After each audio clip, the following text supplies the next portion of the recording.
அஸ்ஸலாமு அலைக்கும் வரஹ்மத்துல்லாஹி தஆலா வபரகாத்துஹு. அன்பிற்குரியவர்களே, அல்லாஹ் குர்ஆனிலே குறிப்பிடுகிறான், இது நாதா ரப்பஹு நிதாஅன் ஹஃபிய்யா. ஜக்கரியா அலைஹிஸ்ஸலாம் அல்லாஹுவை அழைத்த அந்த சம்பவத்தை அல்லாஹ் தனது மறையிலே சொல்லி காட்டுகிறான்.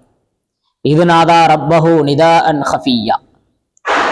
அமைதியான முறையில தங்களுடைய ரப்பை ஜக்கரியா அழைத்தார். ஏன் அழைச்சாரு? கால ரப்பி இன்னி வஹனல் அஸுமு மின்னி வஸ்தஅல ரஅஸு ஷைப வலமகும் பிதுஆஇக ரப்பி ஷகிய்யா. நான் பலகீனமாயிட்டேன், என் எலும்புகள்லாம் பலகீனமாயிருச்சு, என்னுடைய தலையில நரை விழுந்துருச்சு, என் மனைவியும் வயது முதிர்ந்தவளாயிட்டா. இப்படிப்பட்ட நிலையில எனக்கு ஒரு வாரிசு இல்லாம போறதை நான் பயப்படுறேன். எனவே இறைவா எனக்கு ஒரு வாரிசை கொடு அப்படின்னு கேட்ட அந்த தகவல்கள் சூரத்து மரியம்ல பதிவு செய்யப்பட்டிருக்கு. அன்பிற்குரியவர்களே, இன்னைக்கு இப்படித்தான் திருமணம் முடித்த அனைவருமே இறைவா எனக்கு ஒரு குழந்தையை தா, எனக்கு ஒரு குழந்தை வேண்டும் என்று விருப்பப்படுறாங்க, பிரியப்படுறாங்க. திருமணம் முடித்து வீடுன்னு சொன்னா குழந்தை இருக்கணும். குழந்தைகள் இல்லாத வீட்டுல மகிழ்ச்சி இருக்காது, கலகலப்பு இருக்காதுங்கிறது ஐதீகமா இருக்குது. எனவே குழந்தை பேரை யாரும் வெறுக்கிறது கிடையாது. மணிமணியாக பேசக்கூடிய ஒன்றென்று பிள்ளைகள் இருக்கிறதத்தான் எல்லாருமே விரும்புறாங்க. இதுதான் பெற்றோரினுடைய விருப்பமாகவும் இருக்குது. எல்லாம் சரிதான். ஆனா குழந்தையை எதற்காக பெற்றுக்கொள்ள வேண்டும், குழந்தைகள் ஏன், குழந்தைகள் எதற்காக அப்படிங்கிற அந்த விஷயத்தை யாருமே என்ன செய்யறதில்ல, சிந்திக்கிறது இல்லை.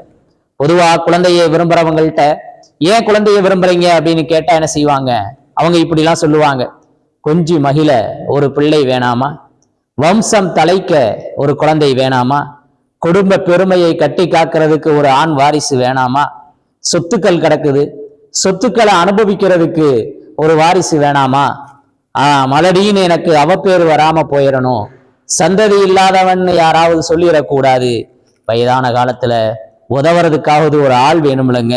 இப்படி பல காரணங்களை குறிப்பிடுகிறோம்.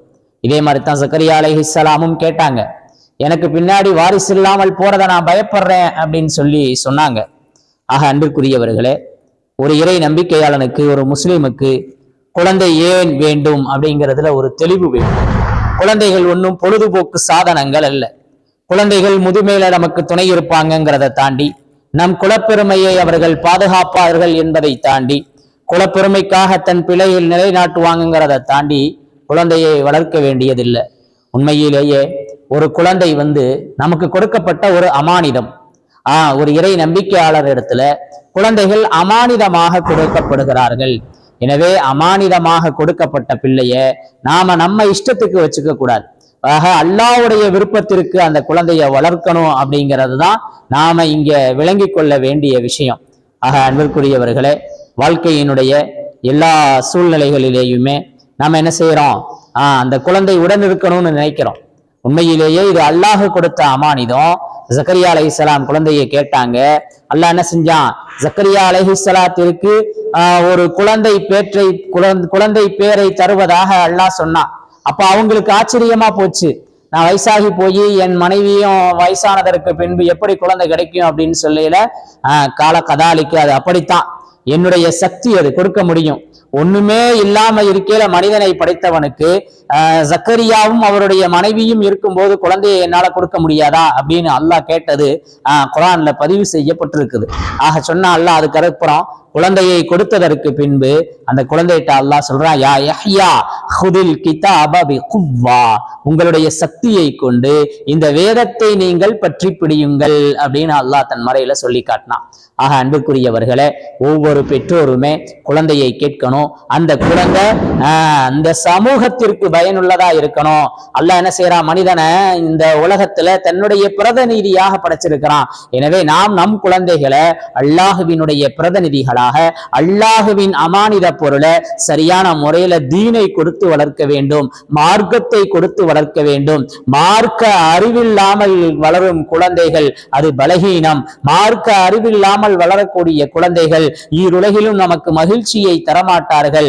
நம்முடைய நோக்கம் மறுமையை நோக்கி இருக்கிறது.